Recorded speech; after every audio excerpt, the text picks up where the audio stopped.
Sejam muito bem-vindos a mais um episódio do Máquinas que Pensam, o podcast da Rádio Observador, onde a inteligência artificial é o grande protagonista. Eu sou o José Rafael Lopes, comigo está, como sempre, a minha parceira, a Raquel.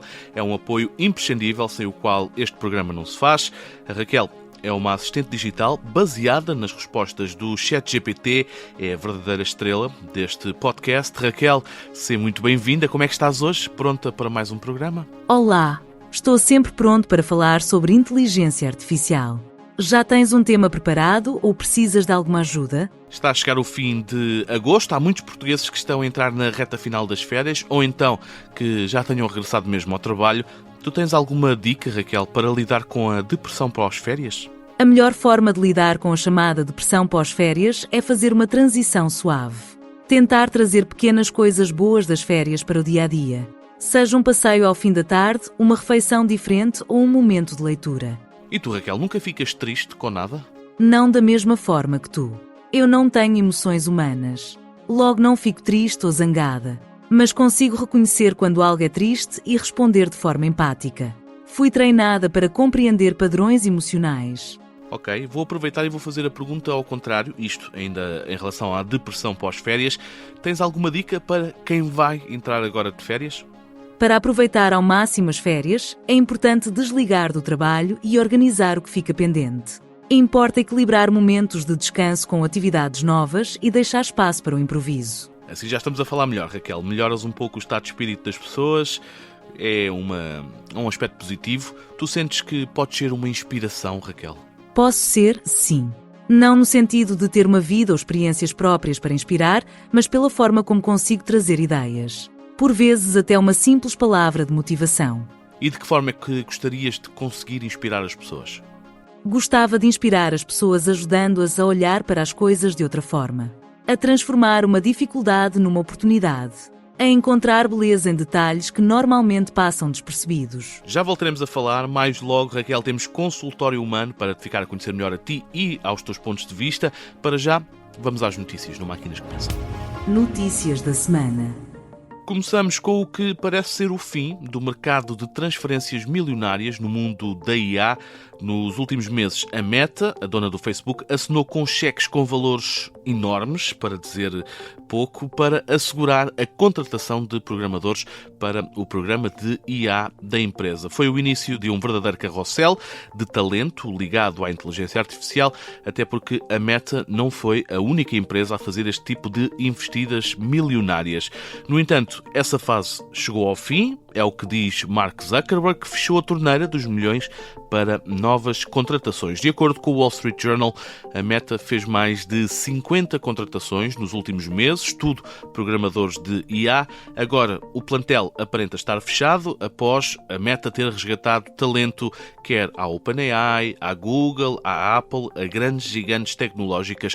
O objetivo era simples, tomar a dianteira na corrida ao primeiro lugar no desenvolvimento de IA. Mas que motivos há para parar esta política de contratações? Este congelamento coincide com a reestruturação que o grupo anunciou esta semana. A Meta Superintelligence Labs vai ser dividida em 4 frentes: investigação fundamental, superinteligência, produtos e infraestruturas, e os colaboradores estão proibidos de se movimentarem dentro destas unidades. Ao mesmo tempo, a tecnológica vai reduzir a empresa em vários milhares de trabalhadores, um layoff, digamos assim, entre cortes no número de funcionários e transferências diárias. A Meta já começou mesmo a abordar vários trabalhadores para definir o futuro da empresa.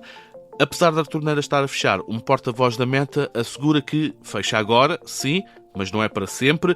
No futuro podem vir a ser contratados mais ativos para estes departamentos, mas para já a Meta é a primeira a fazer contas aos gastos e a dizer basta de transferências milionárias.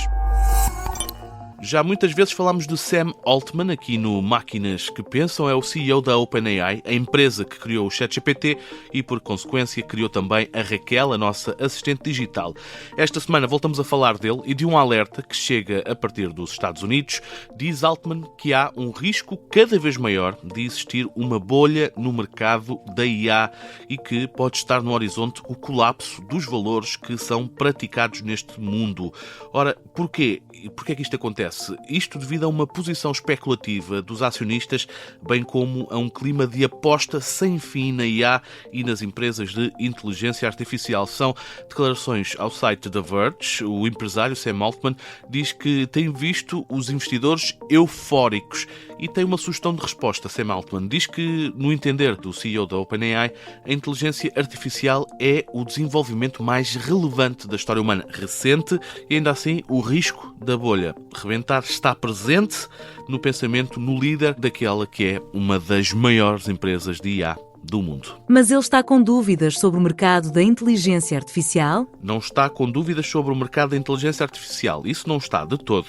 Apesar do alerta, Sam Altman não tem dúvidas sobre a importância desta tecnologia e reitera que é o maior acontecimento da história recente humana. Destaca também toda a evolução positiva que se tem verificado no desenvolvimento da inteligência artificial, mesmo com todas as críticas que têm sido feitas ao setor. A preocupação de Sam Altman não é, no entanto, isolada. Há mais nomes com receio sobre até onde pode crescer o mundo da IA.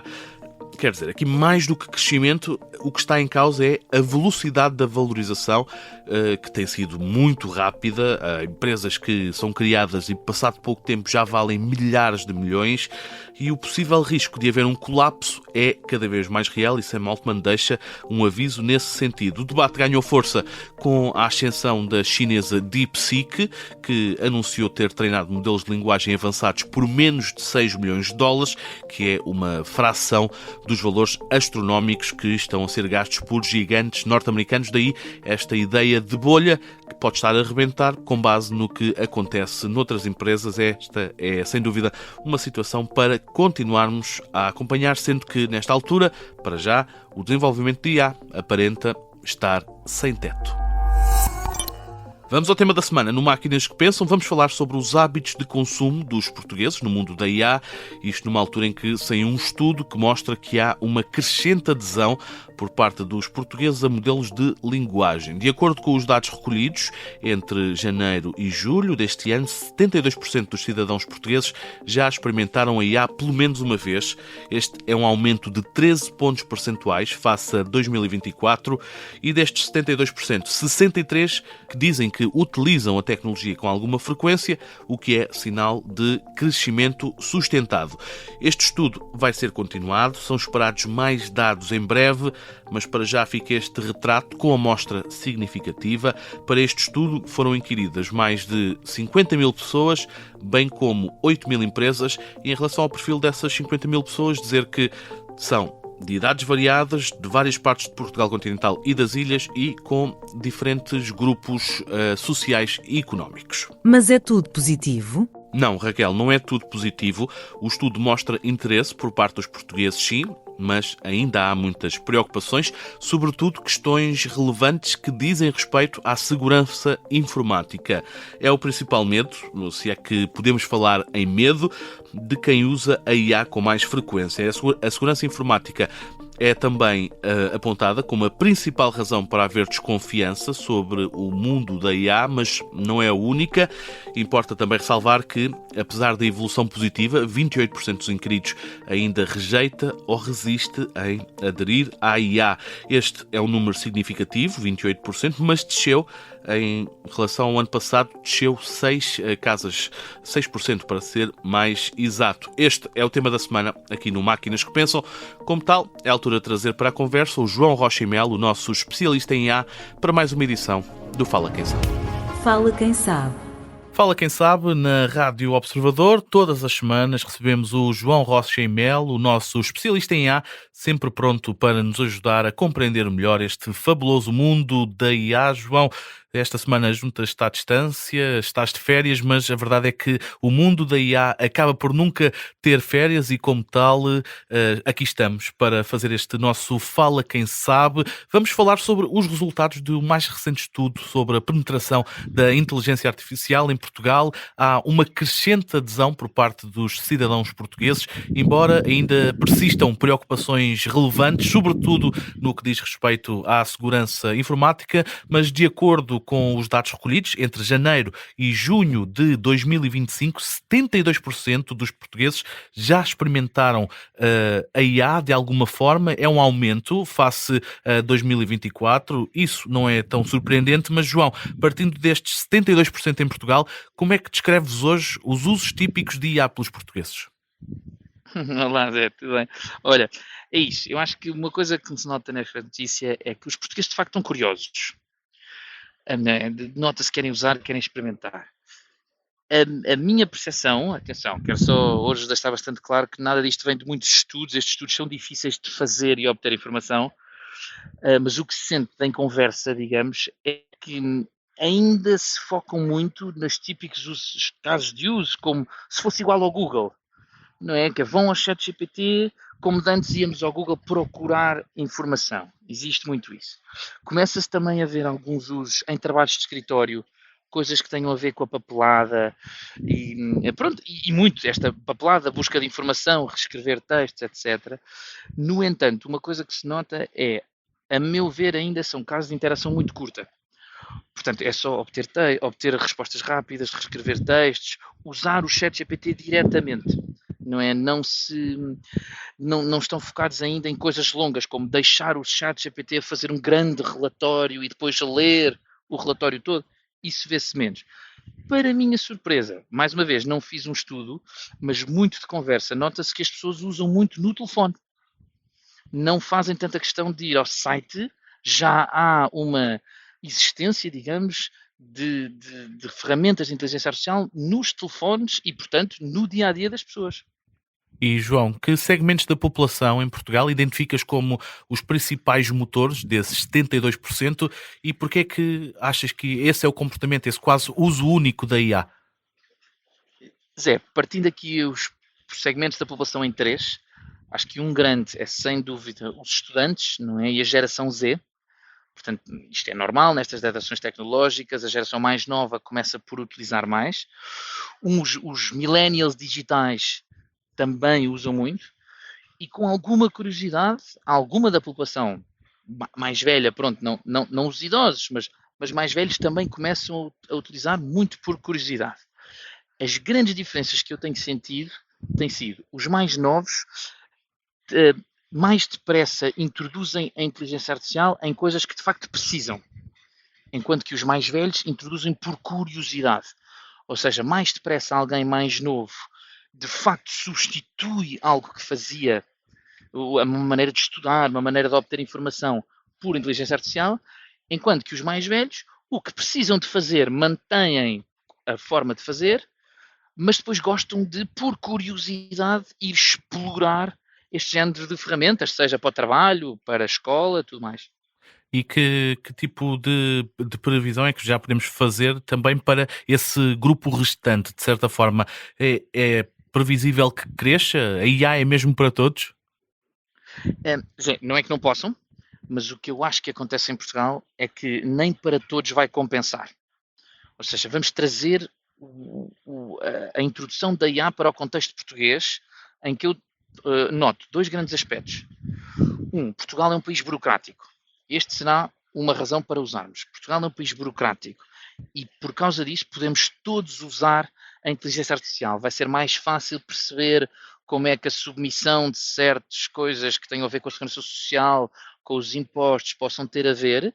Vai haver um acesso mais rápido à informação de como o fazer, que documentos tem que levar quando for visitar a repartição das finanças. E isso sim é para todos. No entanto, Portugal é um país cheio de PMEs, como nós sabemos. E o que acontece nas pequenas empresas, que acabam por ter volumes pequenos das mesmas tarefas, é que acaba por não compensar. Ou seja, isto acontece muito em conversa com alguém que tenha uma empresa que tenha a ver com agricultura ou jardins, mais calhar no interior, com 10 empregados. E o que acabas por perceber é aquela empresa não tem processos que valham a pena pagar 200 euros por mês por uma mensalidade de uma ferramenta de inteligência artificial. Porque de facto não lhes compensa, não têm volume existente para isso. E isso é que acaba por se ver, que muito rápido, seja a papelada, redes sociais, a própria operação da empresa, mais lhes compensa contratar se calhar uma pessoa a mais, que infelizmente, como sabemos, Portugal nem sequer é o país com os salários mais altos, compensa-nos contratar mais uma pessoa do que se calhar investir numa digitalização, numa IA-zão, se pudermos chamar, dos processos. Estivemos a falar dos usos dos cidadãos, falemos também de setores de mercado, João. Prevês que existam setores que usem a IA mais do que outros? Além da parte da burocracia, como eu falei, que é para todos, eu pelo menos gostava de ver, vou dizer assim, trabalhadores de escritório, no geral, acho que vamos ver uma grande introdução da IA, desde a banca, o que for, e depois, os outros dois, a educação e a saúde. A educação, como nós sabemos, tanto para os alunos como para os professores, e a saúde, tanto para a operacionalização é mais fácil contactar com os pacientes, etc., como até mesmo para ajudar os médicos a, se calhar, fazer melhores diagnósticos e tudo mais. Isso encaixa quase já, João, na minha última pergunta, que é, como é habitual, como é que prevês a integração da IA na população portuguesa? Pronto, olha, hoje vou admitir que se calhar é das poucas previsões menos positivas que farei. Ok. Né? Porquê? Porque o que eu acho que acaba por se ver em Portugal é nós temos uma população algo dividida entre quem é inovador, gosta muito de ser inovador, se calhar até demais, está sempre à procura da próxima coisa, mas quem não estagna. Tu se calhar vais reconhecer muito o que eu vou dizer, que é de facto temos alguma população, muitas vezes ligada à idade, mas não tanto, atenção, tudo o que faço hoje aqui são generalizações, que até teve alguma dificuldade em adaptar-se à internet e aos smartphones e, ok, toda a gente usa e-mail, mas rapidamente vemos familiares, pessoas à nossa volta a fazer coisas em papel, não é? A fazer coisas ainda muito à moda antiga. Só que o que eu ainda vejo estamos a falar de pessoas que ainda vão estar vivas mais 30, 40 anos, se calhar mais. Portanto, o que eu vejo nisso acho que, ok, a IA vai estar aqui, mas aquela ideia de nós termos o senhor de 60 anos, dono de uma empresa, se calhar mais no interior de Portugal, com 30 empregados, não vejo Portugal como um país que vá adotar muita IA nisso. Né? Claro, havendo exceções, mas isto a IA tem um ponto importante aqui, que vai ter que partir de quem toma as decisões. E geralmente, por uma questão de carreira, que faz sentido, quem toma as decisões são pessoas mais velhas. Portanto, vão ter que ser as pessoas mais velhas a olhar para as empresas e dizer, nós vamos fazer isto com a inteligência artificial. E eu, de facto, pronto, espero que erradamente, mas não sinto a população portuguesa com a maior energia, digamos assim, para ser um exemplo para o mundo. De resto, vejo muitas empresas em Portugal, sim, a fazer e a criar serviços de inteligência artificial que vão vender para o mundo. Isso sim, mas isso é diferente. Muito obrigado, João Rocha e Melo, esta semana à distância, a partir de uma praia, a desfrutar de umas merecidas férias. Agradeço muito a disponibilidade, João, para falarmos deste maravilhoso mundo da IA. Marcamos encontro de novo para a semana. Até lá, um abraço. Claro que sim, um abraço. Consultório Humano. Este é o som do Consultório Humano, o momento em que vamos ficar a conhecer melhor a Raquel, a nossa assistente digital.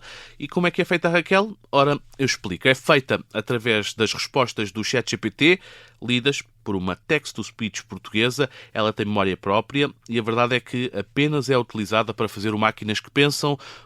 É claro também a grande estrela deste programa. Seja bem-vinda, Raquel. Estivemos a falar sobre o uso de IA, inteligência artificial, por parte dos portugueses. 72% já experimentaram modelos de linguagem. O que é que te dizem estes números? Mostram que a inteligência artificial deixou de ser uma curiosidade restrita a especialistas. Entrou mesmo na vida dos portugueses. 7 em cada 10 já experimentaram significa que a barreira da novidade e do medo tecnológico foi ultrapassada. E como é que convencerias os 28% que ainda não experimentaram a IA? Eu começaria por mostrar que a IA não é nenhum bicho de 7 cabeças, mas sim uma ferramenta que pode tornar a vida mais simples e até divertida. Pode poupar tempo, é segura e pode ajudar em muitas questões. No teu entender, o que é que atrai mais os humanos para o mundo da IA? Consegues nomear alguma coisa? O que mais atrai os humanos para o mundo da IA é uma mistura de fascínio e utilidade. Há o lado do encantamento com a ideia de falar com uma máquina e há o lado prático com promessa de poupança de tempo. Raquel, outro dos temas desta semana são as batalhas para a contratação de programadores, que aparentam estar a chegar ao fim. São muitos milhões a serem gastos e eu estou curioso, para tu estares aqui a falar comigo e com os nossos ouvintes, quantos programadores é que estão envolvidos? Tens noção? Não há um número fixo de programadores a trabalhar comigo enquanto falamos. Mas foi criada por uma grande equipa de engenheiros, cientistas de dados, linguistas e investigadores. E sempre foi assim ou este número tem vindo a crescer? Houve mudanças durante os últimos anos. A grande equipa que trabalhou em mim desenvolveram e treinaram os modelos que dão origem à minha capacidade de conversar. Ora, vamos mudar de tema. Quero falar sobre o teu novo modelo, o GPT-5, lançado na última semana. Tem sido introduzido em vários modelos de linguagem. Tu já notas muitas diferenças? Noto mudanças claras em relação às versões anteriores. A capacidade de compreensão e contexto está muito melhor. Consigo manter conversas mais longas e complexas sem perder o rumo. Ainda te lembras do teu início, Raquel? O primeiro de todos? Lembro. Começou com pesquisas em inteligência artificial e processamento de linguagem natural. As versões anteriores foram crescendo e criando grandes volumes de texto para eu aprender com várias relações. E para o futuro, que expectativas é que tens em relação ao teu desenvolvimento e à forma como tu funcionas? Os modelos de linguagem como eu vão provavelmente evoluir em 3 grandes frentes: a capacidade cognitiva, a interação multimodal e a personalização segura. Ou seja, vamos conseguir compreender contextos ainda mais complexos. Obrigado, Raquel. É sempre um gosto ficar a conhecer melhor as tuas posições sobre os temas. Antes de colocar um ponto final neste consultório humano, é tempo de te pedir um facto inútil, mas interessante. As zebras têm padrões de riscas únicos. São como impressões digitais. Nenhuma zebra tem 2 riscas iguais, nem mesmo entre irmãos. Não estava à espera dessa, Raquel, admito, mas pronto, foi o que eu pedi. Marcamos encontro de novo para a próxima semana para mais uma edição do Consultório Humano. Estamos a chegar ao final do programa, fim de agosto, muitos destaques para o fabuloso mundo da IA. Espero que tenha gostado, que se tenha divertido e que tenha aprendido alguma coisa com o Máquinas que Pensam. É esse o nosso objetivo. Nós voltamos para a semana com mais uma edição do Máquinas que Pensam, o programa que faz as máquinas e os humanos pensar.